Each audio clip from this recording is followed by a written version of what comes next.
Hey, everyone. All right, here's the plan. In 30 seconds, I want to share a little bit of kind of the laboratory of products that I've been exposed to.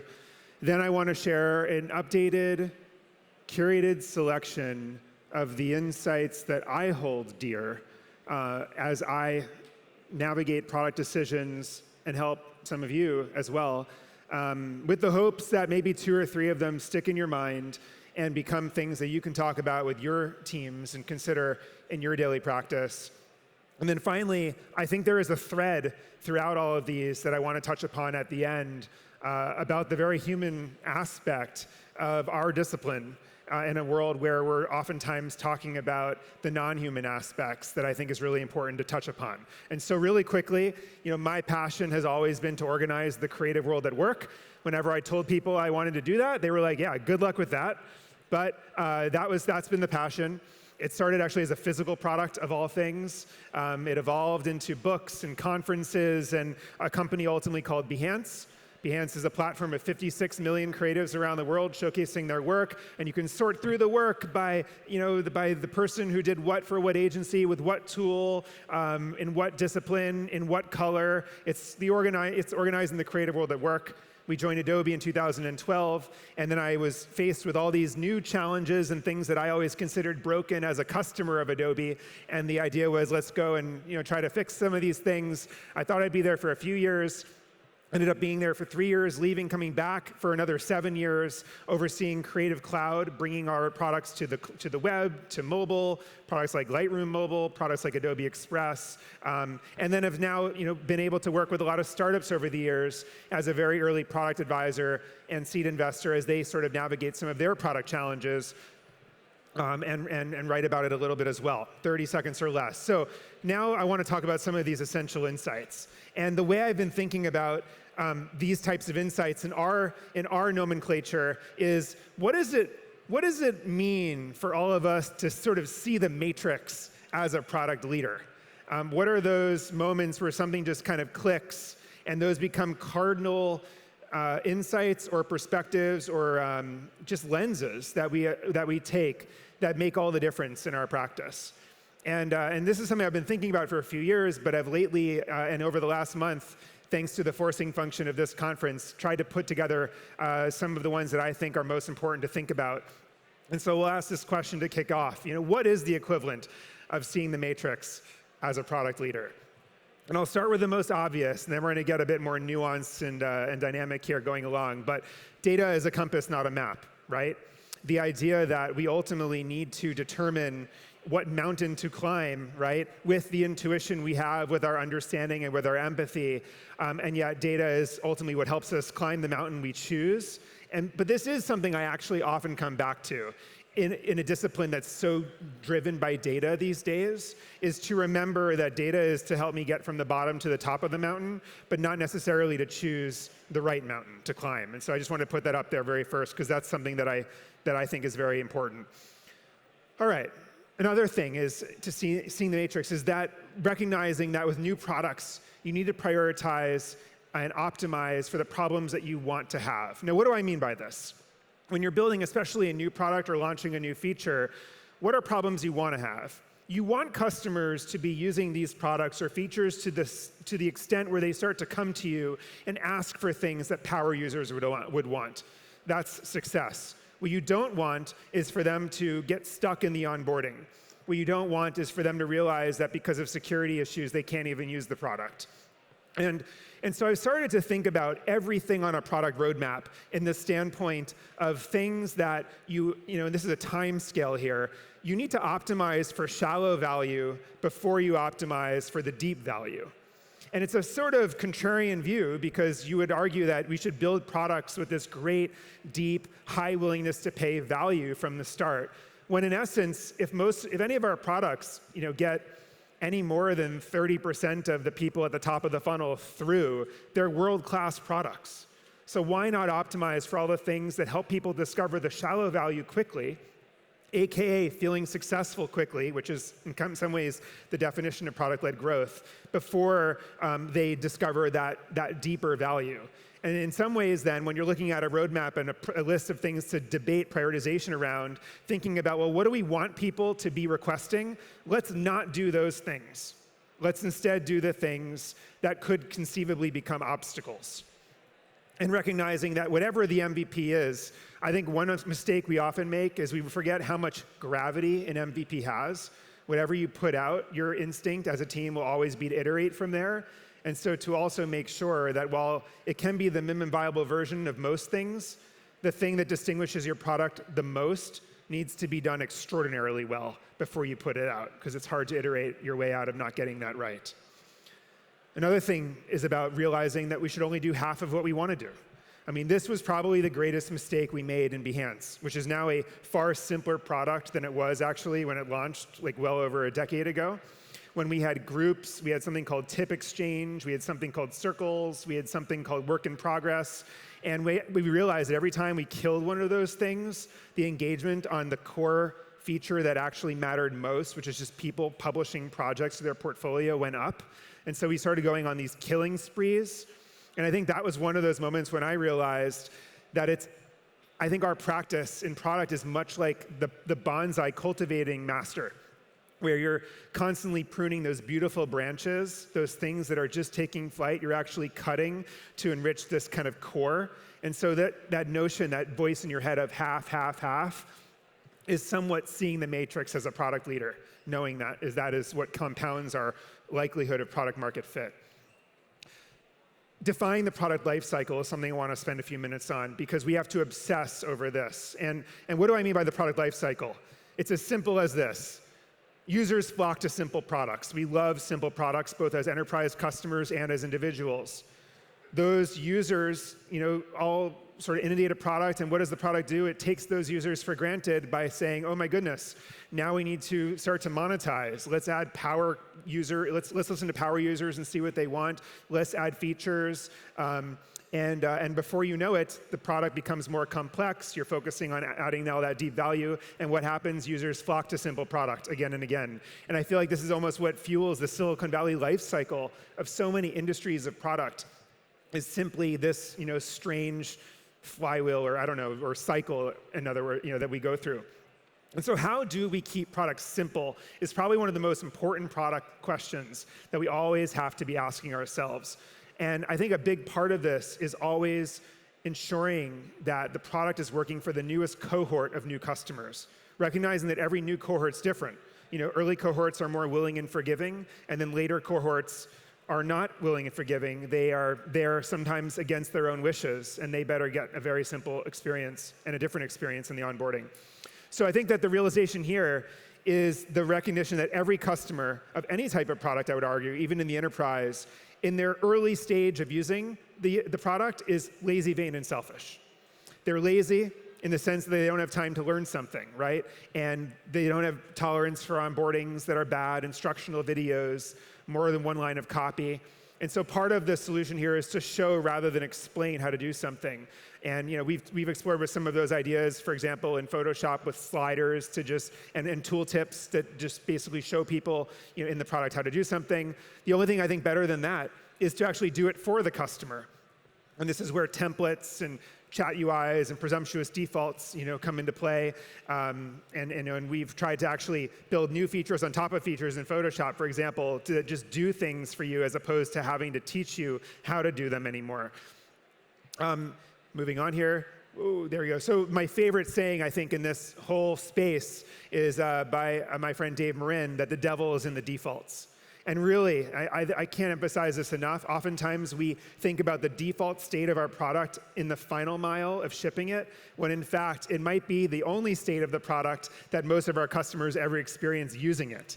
And so to really argue and think about what that default experience should be is an absolutely crucial thing to do. Vain. Products need to make us look good and quickly, especially in the early stage of using it. A big thing about this is what I call ego analytics. How does the product make me feel good about myself, in my job, in my life? We've always seen the hearts and likes and appreciate buttons and everything else on social, But it's interesting, when you talk to people who work at companies like Instagram, what they will admit is that the engagement in a product like that actually goes up after the user posts something, which suggests that maybe people are actually going back to the product more often to see who saw their content than to see other people's content, which is the more intuitive reason why people would go to a social media site. And so that's an example, I think, of ego analytics, of merchandising to the customer what's happening. And certainly in the creative world, we've seen that when customers can see who likes and who appreciates and who views their content, we made the decision to let everyone appreciate work, even if you weren't logged in, because of course, it's giving that gratification to the customer that their work is getting appreciated. Why would you want to lock people out of expressing that and receiving that feedback mechanism? Progress begets progress. There are a number of studies. There's a study by this woman named Teresa Mabley at Harvard Business School about motivation in organizations, but I think it applies to customer bases as well, where people make more progress when they feel like they're making progress. As product leaders, we need to merchandise to our team the progress they're making to get their continued commitment. And similarly to customers, helping customers understand the progress they're making through our products actually makes them make more progress. And it's important to keep in mind. And then the last piece is just around this selfishness. People need to feel like they're quickly benefiting from spending a little time on this, because most customers at first carelessly engage with the product. Pinterest, before it was a discovery engine, it was simply a very immediate utility to store your bookmarks. And the idea of people someday using it for other things beyond was more of a hope than an actual reality in the beginning. Getting paid faster, right, was the value proposition of Stripe with Square, when other value props didn't work about the terminals, but they realized that small businesses just wanted to get paid faster. It was like a very selfish need, and they didn't really care about the point of sale system and everything else like that. But that was the value prop that worked. Similarly with Stripe, the 2 lines of code, you could argue is capitalizing on the laziness of a developer who was saying, hey, I want commerce, but I want to have to work with merchant providers and all of this spaghetti of work. And so this notion of 2 lines of code was actually something that really pierced through that industry. Which goes to suggest a question that I always grapple with personally around copy. Believing that effectively copy is part of the product experience and needs to be born from within a product team. It's part of the overall end-to-end, and most companies are not structured that way, or will even outsource copy to some degree, and that's never really intuitively made sense to me, because we're very skeptical of long-term promises that products make, and we need to make sure that we're merchandised the value we're getting now. That has to be nailed, and I think that it goes also into the defaults and the types of capabilities that we surface in our products in the first mile experience. Okay, so moving on to another, what does it mean to see the matrix as a product leader? Recognizing that you need to get customers to talk about their problems and not your product. And I don't know about you, but I've held actually only a few focus groups for Behance very in the beginning, and everyone told us they didn't need another social network. They had DeviantArt, they had Facebook, they had LinkedIn, and they were like, last thing I need is another place to put my work. And then we said, well, what are you suffering from? And that's where we understood that people didn't get attribution for their work, their portfolios were always out of date, and they weren't reaching new potential people that would hire them. And so always making sure that you focus on the problems, which goes to say that I think that empathy for the problems our customers are suffering with outperforms passion for the solutions. And if I were to characterize some of the entrepreneurs that I've backed over my years as a seed investor that I was most inspired by that were not successful, it was because they were so governed by their passion for the end state of what the world needed to be, and they never really had that empathy. That was the difference between that 30 degrees of being product market fit off, because they didn't really understand what that customer was going through on a daily basis. Even though they were saying this is what they wanted, they really needed to get the credit from their boss or whatever the case might be that actually drove the utilization of the product. Another insight is that the most powerful and affordable driver of product growth may not actually be what customers want. A great example of this was the early days of Slack. I mean, our team was using this product called HipChat from Atlassian at the time that Slack rolled out. And then our team started to use it only because of the animated GIF capabilities and sending a random one to your colleagues and not knowing what it was going to be. And then it became a place where people would say, hey, I'm going to coffee. Does anyone want to come with me? And then before you know it, it became a utility that people were using every day. Novelty does precede utility, and we have to sometimes remember that when we are planning and prioritizing roadmaps for our products. It's very easy to be reasoning-oriented of what we know the customer's saying they want, as opposed to the things that they'll get excited about, at least initially. Which brings to a moment, or just a point on product-led growth. People don't rave about products doing what they expected. They only really rave about products doing what they didn't expect. In Tesla, no one was in the early days saying, oh, I just love how this car functions as a car, as much as they were saying, oh, this cool Rainbow Road Easter egg where you do this on the dashboard and touch this button and this happens. These were these moments of delight that the customer did not expect that drove the exchange, the discussion, the people that were raving. And so it's important. Now, I oftentimes wonder, how do you actually get a team to prioritize in a roadmap session about building a high-performance car, something like Rainbow Road? But I think what you have to recognize is that your job is to get your customers to discover and adopt your product. And if novelty does precede utility, if people do rave about things they didn't expect, how do you prioritize those things? Another insight that I've had that I really hold strongly as a product leader is whenever I review any part of a product, any screen, I'm ultimately asking myself 3 questions in every moment when I see something new. I'm asking, how did I get here? What do I do now? And where do I go next? To me, this is almost like the ultimate object model test. It's knowing whether or not the customer, who's usually carelessly using a product because they're busy and they're distracted and whatever else, do they know the comfort of how they got to where they are? Or is your product doing the equivalent of dropping them off in the desert somewhere without a map? And so constantly asking this question of orientation boils down to whether the actions are clear or the actions are confusing. Are you pushing enough emphasis in the direction that they're most likely to go? Are the defaults correct? I find that these sorts of questions became a bit of a holy grail for me and a number of folks that I work with, which is why I wanted to share them with you.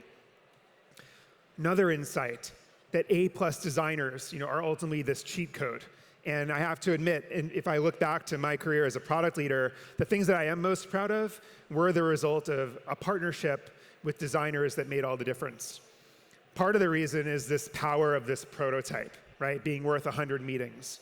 People going around a table debating and discussing whether 2 products could connect, or whether some new feature makes sense, or whether some M&A opportunity could actually connect to the user's experience. And then a designer suddenly shares a prototype of what it looks like, and it's like magic. It is that hot knife through the butter in the sense that everyone either agrees or disagrees, but suddenly it prompts decisiveness. What an example of the power of design represented at the table.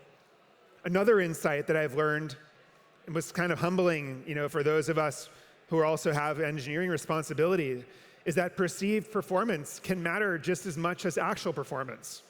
I remember the early days when Pinterest started to scale in 2011, 2012, and the team was racing to keep this product up and running. There was this big roadmap of how to get scalability and performance, and improve performance of the site loading. And then the designers came up with this idea to basically load the color of the pins before the actual pins. And suddenly, overnight, customers were like, oh my gosh, Pinterest is so much faster. And it wasn't. There was no change under the hood other than a design change. Another example of having designers at the table to solve what was actually an engineering problem, but was really a user experience problem. And then in the age of AI, more and more of our choices in every industry are being made at the surface, right? And I think that's another argument that design will increasingly commoditize tech to some degree, and that having this designer empowered and have a seat at the table will be more and more important. You have to prioritize grafting talent as much as hiring talent. This is something that I've learned the hard way many times, right? When you hire some amazing person, but you fail to suppress the immune system of your team that has always done it a certain way to allow this new organ transplant to come on and take hold in order to change the way your organization works. And so you have to suppress the immune system to allow this new, oftentimes senior person or someone with a great history of executing, but does things slightly differently than you. And it's amazing to me how we have a huge industry to hire talent, but grafting talent is sort of like, oh yeah, like make sure they get a computer and a login, and they'll figure it out. So I think that us making sure we graft talent onto our teams very thoughtfully is important. A few other thoughts real quickly on the talent front, because I know that's a theme of a lot of this conference, is hiring for initiative over experience. I think a lot of people have learned this the hard way, or in some ways the easy way when they hire someone because they can't afford the experienced people. They hire the people with initiative, and those people just come on and just do amazing, amazing things beyond your expectations. It's because they had a history of taking initiative when it matters to them. Celebrating impact over tenure.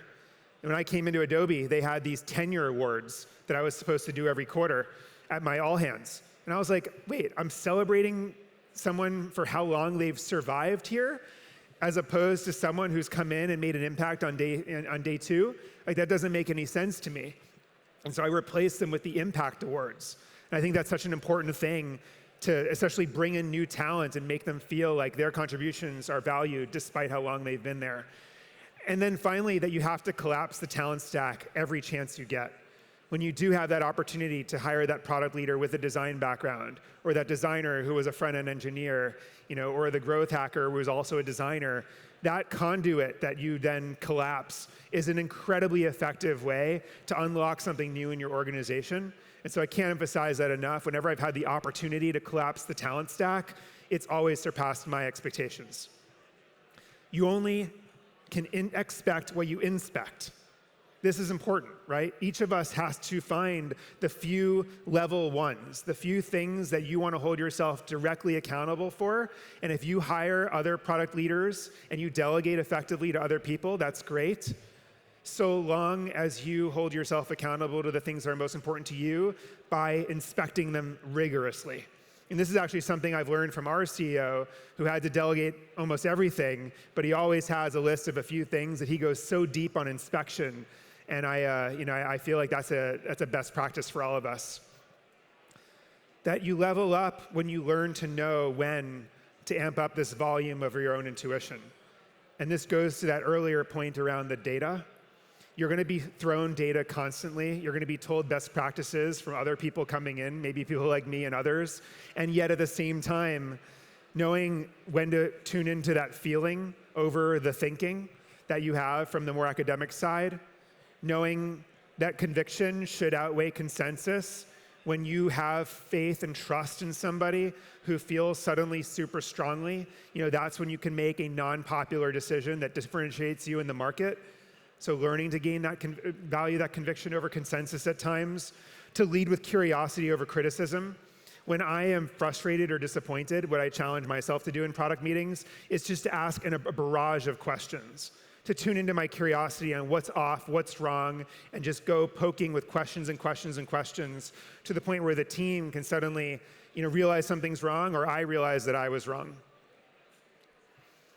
And then I think, last couple points here, but great product management these days, in a world where so much of product management is being offloaded to compute, and we're starting to get this new generation of agents that complement us as managers, which is both exciting and scary. But I think that more of our jobs will become less about how to do something and more about what to do. And if you think about this dilemma of the what to do versus the how to do, it's kind of this new era where it's more about taste than about skill. As skill becomes offloaded to compute and AI agents are assisting you, it's really your intuition and your taste that is ultimately going to make some of the most important decisions in your organization and in your product. And the what to do is a human discipline. Models are trained on the distribution of data in the middle. But great decisions and new creative solutions to problems always fall outside the distribution of what's been done before. Otherwise, they would have been done already. And so remembering that our job is now to start to think about outside the distribution of what's been done before is, I think, such a new critical practice of this thing that we all call product. And finally, that the best new products in the world, they really do take us back to the way things once were that we long for, but with scale and efficiency. And if you just think about a few examples of that, we want to be known in our towns. We just like 300,000 years before the Industrial Revolution, we were known until we became anonymous. And so maybe things like marketing tech at its best can help us be known again. Hopefully we know how we're known or why we're known. We want scarcity. LinkedIn is about networking instead of job boards. It's about the old way of doing things where it was through recommendation and referral as opposed to these anonymous job boards. AI-driven interfaces in some way take us back to natural language, which is the old way we used to do things before these graphic interfaces. And so I think it's just a great litmus test. And then finally, product, right? This is the thread. Product is mostly, ultimately, this people discipline. These product decisions that all of us make, they need to be boiled down to this deep understanding and empathy for natural human tendencies, that lazy, vain, and selfish, that first mile. That to build these products of the future, we must understand the parts of the past that we long for, but with scale and efficiency.